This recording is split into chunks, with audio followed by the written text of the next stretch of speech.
seen Grunk v Dandyman. Do these two play often? I don't know if they play often or anything like that, but Grunk is certainly the higher seed here. Dandyman, kind of upcoming. Well, I mean, Grunk, also upcoming, but a real tournament right now. Right now, all right. So my only experience with Grunk is I fought him at New Fish. Oh, okay. And it was a bad time for him. Really? How did it go? 2-0. But I think he might actually have a bit of a boogeyman in Ganon. Really? Huh. Like we saw him earlier beat up some Ganons on stream, but I think that he doesn't really know how to get in on the options that or rather, I don't think he respects Ganon's options enough. That's a big deal with Ganon because you have to be wary of his bigger hitboxes, those big limbs, and he does have some quicker attacks, like jab and F-tilt. Whenever he does a big jump in an aerial, he's probably gonna do a jab or an F-tilt right after. So you might think that the aerial is easy to punish. Well, it can be if you time it right, but if you're slow at all, you're gonna eat that jab or F-tilt. I think that that what we're really going to also see as an issue from Dandyman's side is what is happening right there. What is that interaction? Is I don't think he respects the up B enough. I don't think up B is really only a combo. Oh, what do you mean recovery wise?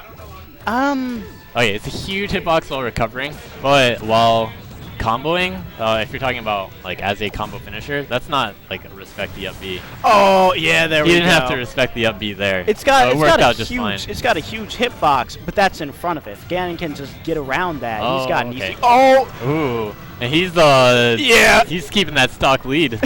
He took a Grunk. He took a game off Grunk last week. Okay. So he's ready to show Grunk that he's ready for the next step. Grunk is the guy to beat now.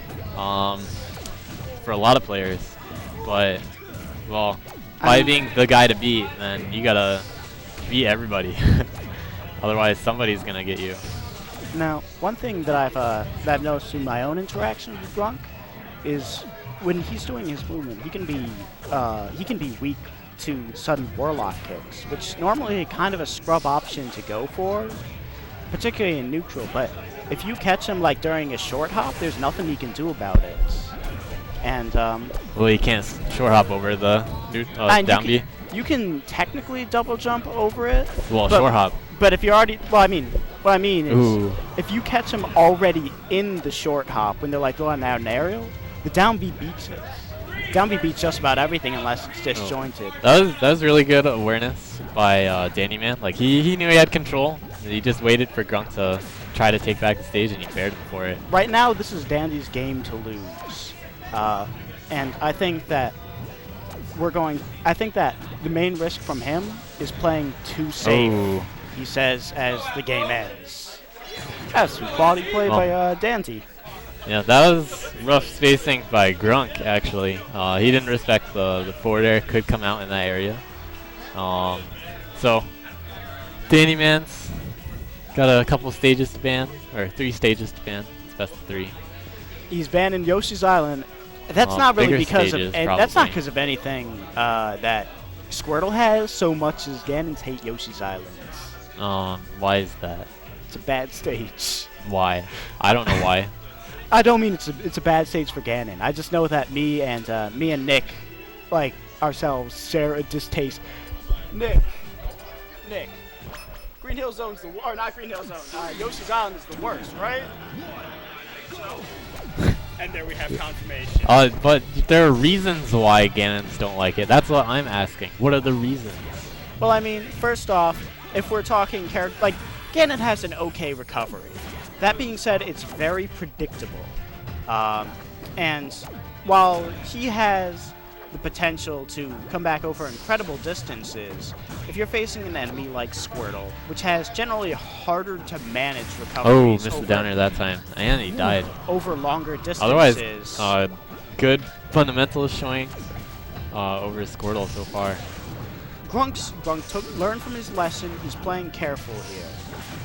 We're not really seeing him go in for any super obvious combo starters better so spacing. much as Sometimes. better spacing when he feels like it. And that's the kind of overextending that'll destroy you. We're not really seeing any platform movement yet from Dandyman. Well, it's not really necessary. When like. Oh, that was a beautiful regrab. He's getting. Like, okay, so platform movement is nice if you're already at a disadvantage, like you're on a platform. But if he's not at a disadvantage, like he has the stage, you don't need to just get on a platform. Like right there, he didn't need to just jump up and go there. And Grunk SDs again. Wow. Really not looking like he's transferring over from Smash 4 to PM well right now. Well, I mean, I don't know his circumstances. Has it? Grunk is usually way better than this. Yeah. Serious. Like, I don't know. at Newfish, like you might have said he wasn't playing so well. Okay, well he's probably playing Smash 4 there too. Like I usually see him play way better than this. Yeah, I'm kind of seeing a lot of awkwardness here. Oh, that was actually some great DI by Dandyman. Dandyman letting Grunk try to come back in. Finally trying an attack. He's going for the baits. He's trying to give him enough rope to hang himself with. And not up being that time. I kind of felt like Dandy was baiting the up B there. I don't know if baiting is the right term because he was already stuck up there. Alright. Took out the stock. He's still got a very good fighting chance here. Especially given the rapid damage that a Squirtle can do.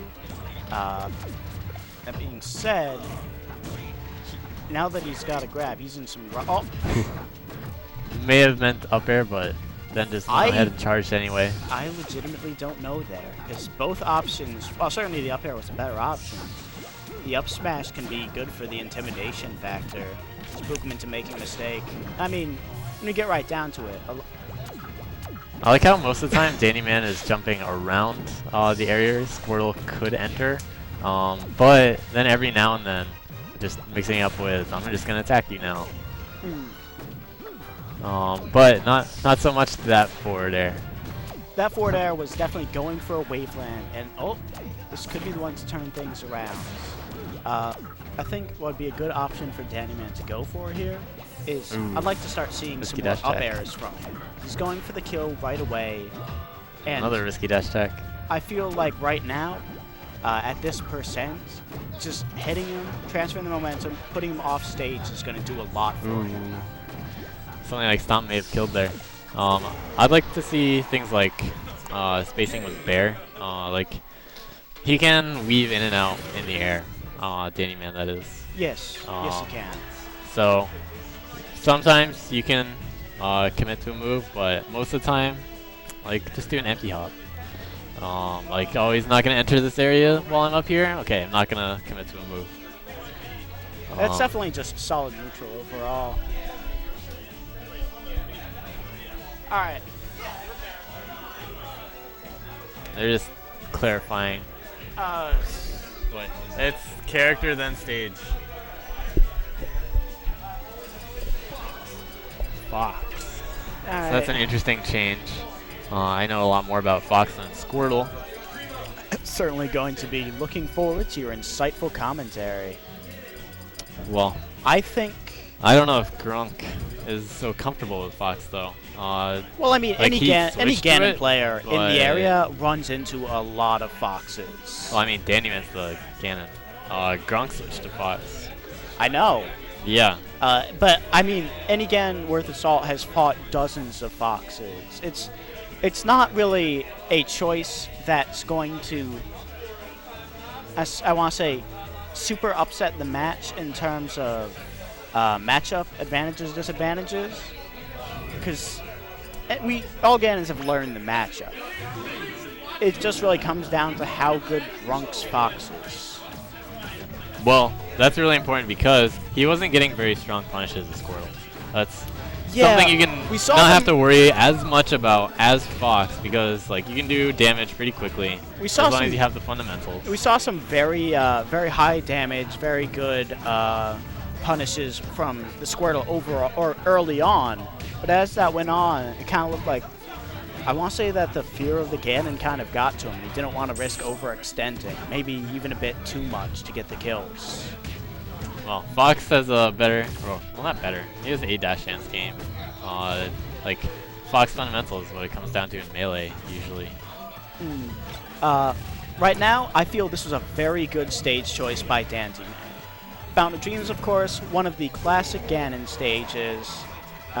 Really, anything with small horizontal blast zones is going to do a whole lot. You doing alright, bro? Alright, just making sure. And this converts a lot of Ganon's normally less usable moves into reliable kills, especially with the rotating heights on the platforms.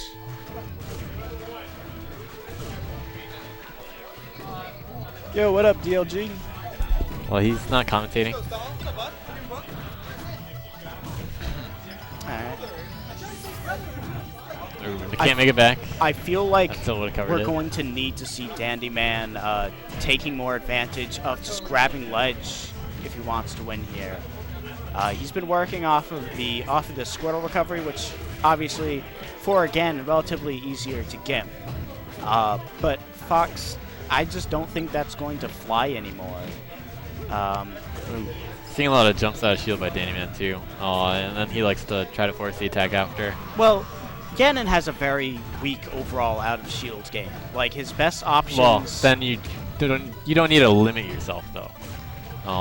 Like it doesn't matter how weak a character is. Yeah, out of shield options or any options are, as long as you don't limit your options.